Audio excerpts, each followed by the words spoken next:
Hello everyone. तो उम्मीद है आप लोगों ने प्रीवियस वीडियो को ध्यान से देखा होगा। और जैसा कि हम लोग अपनी 11th क्लास की सेकंड यूनिट काइनेमेटिक्स के last chapter motion in a plane के इंपॉर्टेंट टॉपिक प्रोजेक्टाइल को डिस्कस कर रहे हैं। तो प्रीवियस वीडियो में हम लोगों ने देखा था कि अगर हॉरिजॉन्टल प्रोजेक्शन किसी प्रोजेक्टाइल को दिया जाए तो उसकी time of flight, maximum height वगैरह कितनी होती है वो हम लोगों ने निकालना सीखा था। तो आज का हमारा टॉपिक है, आज हम उस प्रोजेक्टाइल को एंगुलर प्रोजेक्शन देके देखेंगे और वही सारी चीज़ें फिर से एक बार कैलकुलेट करने की कोशिश करेंगे। तो रिकॉल कर लेते हैं प्रोजेक्टाइल को। हमने प्रोजेक्टाइल की डेफिनेशन आपको बताई थी कि हर वो ऑब्जेक्ट जिसे आप लोग कुछ इनिशियल वेलोसिटी देके किसी हॉरिजॉन्टल या एंगुलर डायरेक्शन में क्या करते हैं, प्रोजेक्ट करते हैं, तो कुछ दूर तक तो वो आपके द्वारा दी गई वेलोसिटी से ट्रैवल करता है और उसके बाद वो ग्रेविटी के एक्शन की वजह से वापस जमीन पर लौट के आ जाता है। तो इस टाइप के ऑब्जेक्ट को हम लोग किस नाम से जानते थे? प्रोजेक्टाइल के नाम से जानते थे।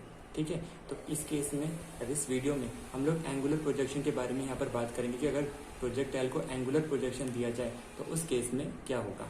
तो जैसे कि आपको यहाँ पर ये फिगर नजर आ रही है, तो फिगर में आप लोगों को दिख रहा है ओरिजिन से हमने एक पार्टिकल को क्या करा है, कुछ इनिशियल वेलोसिटी u से थीटा एंगल बनाते हुए, हॉरिजॉन्टल डायरेक्शन के साथ थीटा एंगल बनाते हुए हमने एक पार्टिकल को u वेलोसिटी से प्रोजेक्ट किया है। अब जब वो पार्टिकल, जैसे कि डेफिनेशन है कि कुछ दूर तक तो वो हमारे दी गई वेलोसिटी से ट्रैवल यानी कि मैक्सिमम हाइट को अटेन करेगा और वहां से जहां पर हमारी वेलोसिटी जीरो हो जाएगी उसके बाद वो ग्रेविटी के एक्शन की वजह से क्या आ जाएगा, नीचे आ जाएगा। मान लेते हैं ये पॉइंट हमारे पास क्या है, सी है। तो इस केस में भी हम लोग सबसे पहले ये देखना चाहेंगे कि जो इसने OHC पाथ को फॉलो किया है, ये पाथ कैसा है। जैसे कि हमें निकालना पड़ेगा सबसे पहले पाथ ऑफ प्रोजेक्टाइल। ठीक है, इसे फाइंड आउट करके देखेंगे और नेक्स्ट फिर हम यहाँ पर देखेंगे कि इसकी मैक्सिमम हाइट कितनी है और इसकी हॉरिजॉन्टल रेंज कितनी है।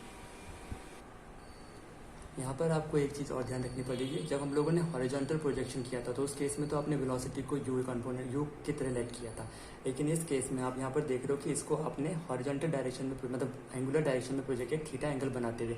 तो ये एक्स एक्सिस और वाई एक्सिस दोनों डायरेक्शन में क्या कर रहा है, ट्रेवल कर रहा है। तो यहाँ पर आपको इस वेलोसिटी के कंपोनेंट को क्या करना पड़ेगा, रिजॉल्व करना पड़ेगा। और अगर आपने प्रीवियस वीडियो को ध्यान में देखा है, प्रीवियस वीडियोस को ध्यान से देखा है, तो वहाँ पर मैंने आपको कंपोनेंट रिजॉल्व करने भी सिखाए थे। तो उसमें सिंपल सा हमारे पास तरीका था कि जिस लाइन के साथ या जिस एक्सिस के साथ एंगल बन रहा होता है वो हमेशा किसका कंपोनेंट होता है, कॉस का। और थीटा से दूर जो लाइन होगी या जो एक्सिस होगी वो हमेशा किसका कंपोनेंट होगा, साइन थीटा का। तो इस तरीके से आप यहाँ पर यू वेलोसिटी को रिजॉल्व कर सकते हैं, u cos theta along x axis और u sine theta along y axis. तो चलिए अब इसको स्टार्ट करते हैं। तो पाथ ऑफ प्रोजेक्टाइल निकालने के लिए सबसे पहले कुछ चीज़ों को आप यहाँ पर पहले से जब एग्जाम में आए तो अपनी मेमोरी के लिए याद रखने के से पहले से कॉपी में लिख लेना कि एक्स नॉट और वाई नॉट जहाँ कहीं पर आएगा उसकी जगह हम जीरो लेट करेंगे। जहाँ कहीं पर एक्सेलरेशन आएगा अलोंग एक्स एक्सिस उसे हम जीरो लेट करेंगे। जहाँ कहीं पर हमारे पास ए वाई आएगा यानी कि एक्सेलरेशन अलोंग वाई एक्सिस उसे माइनस जी लेट करेंगे। माइनस जी इसलिए क्योंकि आप उसे ग्रेविटी के अगेंस्ट थ्रो कर रहे हो। और जहाँ कहीं पर यू एक्स आएगा उसकी जगह यू कॉस थीटा और जहाँ पर आएगा यू वाई उसकी जगह यू साइन थीटा।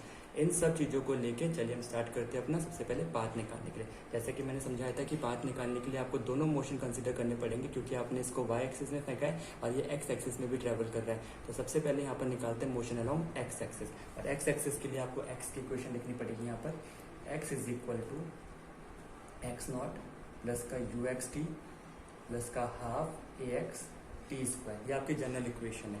आप पुट कीजिए चीज़ों को, एक्स की जगह एक्स नॉट की जगह जीरो प्लस यू एक्स की जगह यू कॉस थीटा और टी की जगह टी प्लस ये पूरी टर्म कितनी हो जाएगी, जीरो, क्योंकि ए एक्स कितने के बराबर है, जीरो के बराबर।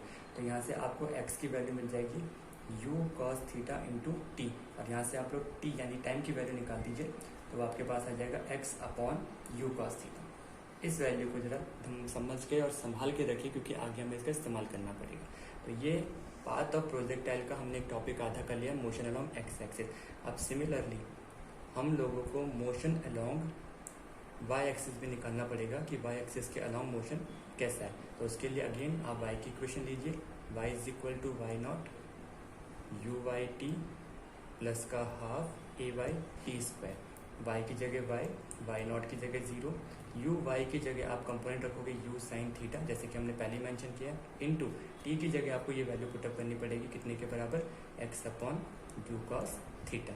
प्लस साइन है तो यहाँ पर प्लस लगा दिया, हाफ की जगह हाफ, ए वाई की जगह आपको पुट करना है माइनस का जी और टी स्क्वायर यानी कि इस वैल्यू का स्क्वायर करना पड़ेगा तो ये बनेगा x square upon you square और साथ में कॉस स्क्वायर थीटा। कोई फिजिक्स इतनी बड़ी नहीं लगी, सिंपल हम लोग वैल्यूज को पुटअप करें। ठीक है, अब अगर ध्यान से देखोगे तो इस यू से ये यू क्या हो सकते हैं, कैंसिल हो सकते हैं। तो आपके पास फाइनल इक्वेशन आएगी y इज इक्वल टू, इस x को पहले लिख लेते हैं और sign theta upon cos theta, trigonometric function है, कितने के बराबर आता है, tan थीटा प्लस माइनस आपके पास माइनस आ जाएगा, न्यूमरेटर में आपके पास रहेगा जी एक्स स्क्वायर और अपॉन ये पूरी की पूरी इक्वेशन बन जाएगी 2u square cos square theta.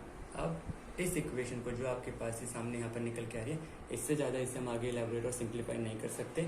अब इस इक्वेशन को आपने देखना है कि ये इक्वेशन किससे फॉलो कर रही है। तो यहाँ पर भी जैसे हमने प्रीवियस वीडियो में करा था, ये इक्वेशन भी किस इक्वेशन को शो कर रही है, पैराबोला की इक्वेशन को सेटिस्फाई कर रही है। तो जब ये इक्वेशन पैराबोला की है तो हमारे पास जो इस पाथ को आप लोग देख रहे हैं, इस प्रोजेक्टाइल के पाथ को, ये पाथ कैसा कहलाएगा, आपका पैराबोलिक पाथ कहलाएगा। ये आपको यहाँ पर समझना पड़ेगा, ठीक है। तो इस फर्स्ट पार्ट में हम लोगों ने क्या कर लिया कि जब किसी प्रोजेक्टाइल को एंगुलर प्रोजेक्शन दिया जाता है तो वो किस टाइप के पाथ को फॉलो करता है, तो उसको फॉलो करने के लिए हमने इसका मोशन अलोंग एक्स एक्सिस और motion along y axis consider करके देखा, और दोनों मेथड को आपस में ऐड करके या यूज़ करने के बाद हमें पता लगा कि ये पैराबोला की इक्वेशन है, इसलिए पाथ इसका कैसा आएगा, पैराबोलिक आएगा। अब नेक्स्ट इसकी टाइम ऑफ फ्लाइट और मैक्सिमम हाइट वगैरह निकाल के देखते हैं। चलिए तो अब टाइम ऑफ फ्लाइट निकालने के लिए, जैसे कि पहले भी डेफिनेशन आपको बता चुका हूँ, टाइम ऑफ फ्लाइट का मतलब होता है कितने देर तक आपका वो ऑब्जेक्ट या वो पार्टिकल या वो प्रोजेक्टाइल एयर में रहा, उससे हम लोग किस नाम से जानते हैं, टाइम ऑफ फ्लाइट के नाम से जानते हैं, ठीक है। तो यहाँ पर थोड़ा सा आपको समझना पड़ेगा, वो पार्टिकल जब आपने थ्रो किया था तो ओ से वो एच मैक्सिमम हाइट तक पहुँचता है, ठीक है। तो ये जो ओ से लेके एस तक का जो पार्ट है आपका, ये आपको कहलाता है टाइम ऑफ एसेंट, यानी कि उससे ऊपर जाने में कितना टाइम लगा। और अकॉर्डिंग टू दिस, यहाँ से एच से जब वो पार्टिकल सी की तरफ नीचे आएगा तो इस टाइम को बोलते हैं टाइम ऑफ डिसेंट, यानी कि नीचे आने का टाइम। तो मान लेते हैं ऊपर जाने में भी उसको टी सेकंड लगे, तो ऑब्वियसली बात है नीचे आने में भी उसको कितना टाइम लगेगा, टी टाइम लगेगा। तो यहाँ पर जो हमारे पास टोटल टाइम निकल के आएगा, total time is equal to, ये बराबर होगा टाइम ऑफ डिसेंट और टाइम ऑफ एसेंट के बराबर, यानी कि ऊपर जाने का टाइम और नीचे जाने का टाइम। तो ये आपके पास कितने के बराबर आ जाएगा, 2t के बराबर आ जाएगा, ठीक है। ये टोटल टाइम ही हमारे पास आगे जाके किसके बराबर बनेगा, टाइम ऑफ फ्लाइट के बराबर बनेगा। तो टोटल टाइम को रिप्लेस कर देते हैं कैपिटल टी से, और यहाँ पे पास आपके पास टी, तो स्मॉल टी की एक तरीके से आपको वैल्यू मिल जाएगी t/2। इस वैल्यू को ध्यान में रखना, अभी आगे बहुत जगह हम इसका इस्तेमाल करेंगे। अब अगेन, अब जो आपने ये पार्टिकल को ऊपर फेंका था, तो ये मैक्सिमम हाइट तक जाने के लिए कौन सी इक्वेशन को फॉलो कर रहा है, कौन सी एक्सिस को फॉलो कर रहा है, किसके पहले, ये वाई एक्सिस के पहले। तो यहाँ पर हम लोग इसकी फाइनल वेलोसिटी को कैलकुलेट करेंगे फर्स्ट इक्वेशन ऑफ मोशन लगा के, v is equal to u plus a t. और क्योंकि आपने वाई एक्सिस की तरफ इसे थ्रो किया था, तो यहाँ इन सब के सफिक्स में आप लोग y लगा लीजिए, ठीक है। वी वाई की जगह फाइनल वेलोसिटी तो कितनी हो जाएगी आपके पास, 0 के बराबर मैक्सिमम हाइट पे पहुंचने के बाद। यू वाई की जगह कितना आ जाएगा आपके पास, यू साइन थीटा। ए वाई की सारी वैल्यूज आपको ऊपर देखिए, कुछ नहीं करना है, सिर्फ पुट करनी वैल्यू। ए वाई की जगह माइनस का जी, और स्मॉल टी की जगह आपके पास कितना आ जाएगा, t/2। नेक्स्ट यहाँ से माइनस GT/2 को राइट हैंड साइड में भेज दीजिए, वो प्लस का हो जाएगा GT/2, और साथ में आपके पास क्या आ जाएगा, you sine theta. Cross multiply करके कैपिटल टी की जो वैल्यू है हमारे पास आ जाएगी 2u साइन थीटा/g। ये चीज़ आपको यहाँ पर ध्यान रखना। तो अभी आपने देखा कि हमने t is equal to 2u sine theta यहाँ पर टाइम ऑफ फ्लाइट निकाल लिया, ठीक है। अब थोड़ा सा यहाँ पर ध्यान रखना पड़ेगा कि स्मॉल t की जो वैल्यू कैपिटल t/2 के बराबर है, तो यहाँ से अगर इस वैल्यू को आप यहाँ पर पुटअप करोगे तो स्मॉल t की वैल्यू हमारे पास कितने के बराबर आ जाएगी, u साइन थीटा/g के बराबर। तो ये वैल्यू निकाल के हमारा यहाँ पर एक बेनिफिट हो जाएगा कि अब आगे के जितने भी हम लोग टॉपिक करेंगे जहाँ पर हमें स्मॉल टी की वैल्यू होगी, तो पहले हम उसकी जगह कैपिटल टी पुट नहीं करना पड़ेगा, हम डायरेक्ट उसकी जगह यू साइन थीटा/g पुट कर लेंगे।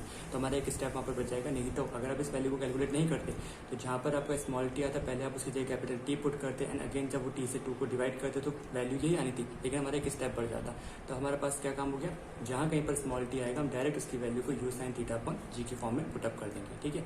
तो ये था एंगुलर प्रोजेक्शन ऑफ प्रोजेक्टाइल के लिए टाइम ऑफ फ्लाइट, ठीक है।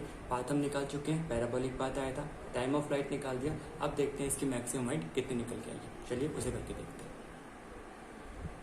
अब जैसा कि आप यहाँ पर देख रहे हो, ये पोर्शन मैक्सिमम हाइट को रिप्रेजेंट कर रहा है। मीन जब आपने उस बॉल को थ्रो किया होगा तो सबसे पहले मैक्सिमम हाइट कितना होता है, टॉप मोस्ट पॉइंट हो गया जहाँ से वो नीचे आना शुरू होगा, उसे हम लोग मैक्सिमम हाइट के नाम से जानते हैं। तो हमें मैक्सिमम हाइट निकालने के लिए ये देखना पड़ेगा कि ये हाइट किसके पैरेलल है। तो आप देख रहे हो ये हाइट वाई एक्सिस के पैरेलल है यहाँ पर, तो इसके लिए हम लोग वाई एक्सिस की इक्वेशन को यहाँ पर कंसिडर करेंगे। तो again second equation of motion, y is equal to y not u y t plus का half a y t square, और सारी वैल्यूज आपके पास यहाँ पर गिवन है, सिंपली पुट कीजिए। तो y का मतलब है मैक्सिमम हाइट के बारे में, तो y को h से रिप्लेस कर देंगे। y नॉट यहाँ पर 0 के बराबर है, u y की जगह आपके पास आ जाएगा u साइन थीटा, और स्मॉल t की वैल्यू आप लोगों ने अभी निकाली थी कितनी, u साइन थीटा/g, ये वैल्यू आप निकाल चुके हो। प्लस साइन है, हाफ की जगह हाफ, ए वाई की जगह माइनस का जी, और टी स्क्वायर का मतलब वही again u sine theta upon g का होल स्क्वायर। ये वैल्यू आपने पुटअप करके देखनी है, ठीक है। अब सॉल्व करके देखते हैं। H is equal to u sine theta into u sine theta, ये आपके पास आएगा u square sine square theta upon g, plus minus minus half. और यहाँ पर एक चीज़ ध्यान से देखना, जब आप इसका स्क्वायर करके देखोगे तो ये तो बनेगा जी, और ये वैल्यू आपके पास आएगी u square sine square theta upon g square. तो एक तरीके से एक जी से एक जी क्या हो जाएगा, कैंसिल। तो इस you square sine square theta के नीचे जी आ रहा है और इस you square sine square theta के नीचे 2g आ रहा है। तो यहाँ पर थोड़ा सा आपको एलसीएम लेना पड़ेगा। इसका एलसीएम आपके पास आ जाएगा 2g के बराबर, और एलसीएम लेना आता है तो यहाँ पर जी है, मल्टीप्लाई किससे हो गई 2 के बराबर, 2 you square sine square theta minus, ये तो पहले से 2g तो इसकी मल्टीप्लाई 1 के साथ, तो you square sine square theta. अब 2 you square sine square theta में से एक you square sine square theta minus कर देंगे तो आपके पास आ जाएगा you square sine square theta upon 2g। तो इस तरीके से आप लोगों ने देखा कि मैक्सिमम हाइट को हम लोग कैसे कैलकुलेट कर सकते हैं, ठीक है। मैक्सिमम हाइट वाई एक्सिस के पैरेलल थी, इसलिए हमने यहाँ पर वाई एक्सिस की इक्वेशन लिखी और सारी वैल्यूज हमारे पास थी। उसे पुट करने के बाद आपको मैक्सिमम हाइट का फॉर्मूला मिल जाएगा। अब इसी तरीके से हम लोग इसकी हॉरिजॉन्टल रेंज निकाल के देखते हैं। चलिए अब निकाल के देखते हैं इसकी हॉरिजॉन्टल रेंज। अभी आप लोगों ने time of flight maximum height निकाली, अब हॉरिजॉन्टल रेंज के बारे में बात करते हैं। तो रेंज के लिए जैसे कि आपको बताया था कि जहाँ से आपने उसे प्रोजेक्ट किया और जहाँ पर उसने स्ट्राइक किया, इस डिस्टेंस को हम लोग हॉरिजॉन्टल रेंज के नाम से जानते हैं। तो वैसे तो ये एक्स एक्सिस के पैरेलल है, डायरेक्ट आप एक्सिस की इक्वेशन निकाल के भी इसे निकाल सकते हैं, लेकिन यहाँ पर हम लोग एक नया शॉर्टकट फॉर्मूला निकालेंगे।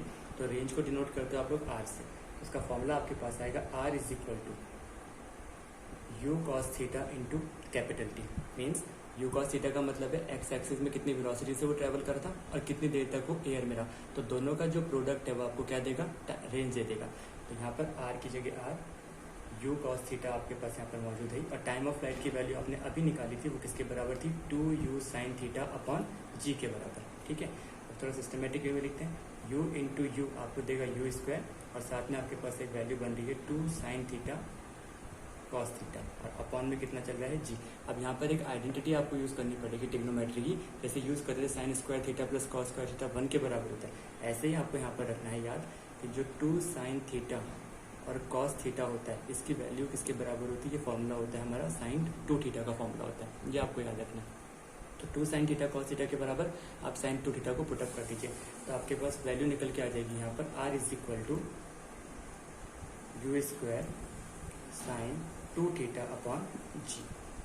तो इस तरीके से आप लोगों ने देखा कि कैसे हम एंगुलर प्रोजेक्शन जब किसी प्रोजेक्टाइल को देते हैं तो इसका पाथ जो आता है वो पैराबोलिक आता है, time of flight 2 u sine theta upon g के बराबर आती है, horizontal range u square sine 2 theta upon g के बराबर, और maximum height u square sine square theta upon g के बराबर आती है, ठीक है। तो इस तरीके से आप इस टॉपिक को करके देखिए, कोई भी प्रॉब्लम है तो पूछिए, लेकिन जाने से पहले हम इन फॉर्मुलों पे बेस्ड एक सैम्पल प्रॉब्लम एक न्यूमेरिकल यहाँ पर करके देखेंगे, जिसमें आप देखेंगे कि आप ये फॉर्मुलों को अप्लाई करके वैल्यूज को निकालोगे कैसे। हमने इतना काम किया क्यों, न्यूमेरिकल सॉल्व करने के लिए ना, तो एक सैम्पल प्रॉब्लम यहाँ पर करके देखते हैं जिसमें आपको range, time of flight, time of accent या डिसेंट और मैक्सिमम हाइट निकालनी पड़ेगी। चलिए उसे करके देखते हैं।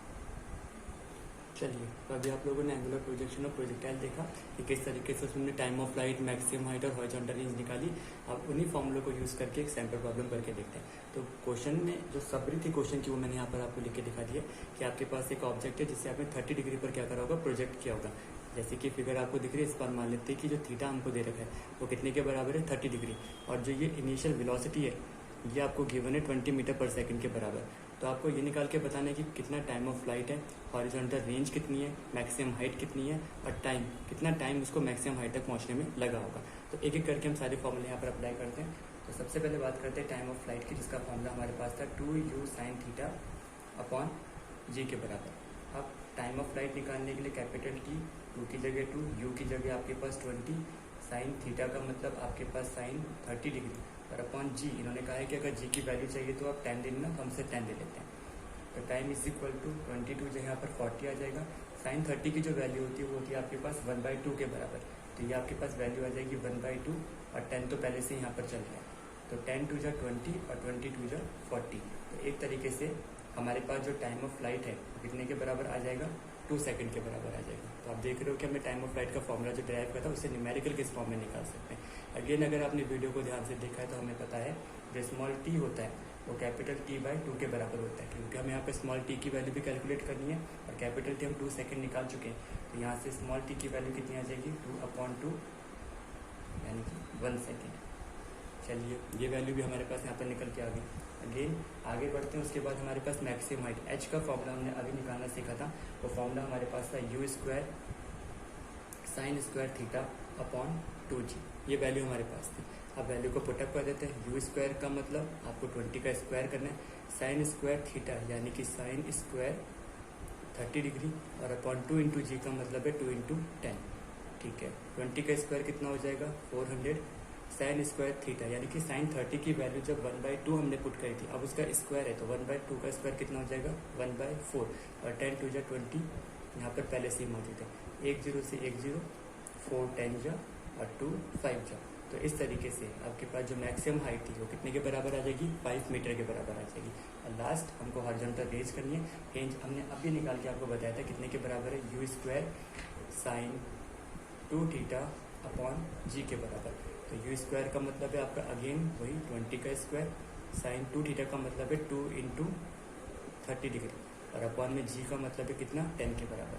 तो r इज इक्वल टू 20 का स्क्वायर हो जाएगा 400, sin 2 इंटू 30 का मतलब हो जाएगा sin 60 डिग्री और sin 60 की वैल्यू होती है √3/2, तो √3/2 ये रहा और 10 आपके पास ये चल रहा है, ठीक है। तो 1 0 से 1 0 यहाँ से कट जाएगा और 2 से ये 20 टाइम कटेगा, तो r की वैल्यू हमारे पास आ जाएगी 20√3। ऐसे ही नहीं छोड़ सकते, तो यहाँ पर 20 को √3 की वैल्यू 1.73 या 1.731 से क्या कर दीजिए मल्टीप्लाई कर दीजिए, तो फाइनल जो हमारे पास रेंज का जो आंसर निकल के आएगा वो r इज इक्वल टू कितने के बराबर आ जाएगा 34.6 मीटर के बराबर। इस तरीके से आप लोगों ने देखा कि जो हमने एंगुलर प्रोजेक्शन और प्रोजेक्टाइल के लिए डिफरेंट फॉर्मूले निकालते हैं time of flight, maximum height, horizontal range के लिए, उन्हें अप्लाई करके हम लोग न्यूमेरिकल्स को किस तरीके से सॉल्व कर सकते हैं। तो उम्मीद है आपको टॉपिक अच्छे समझ में आ गया होगा।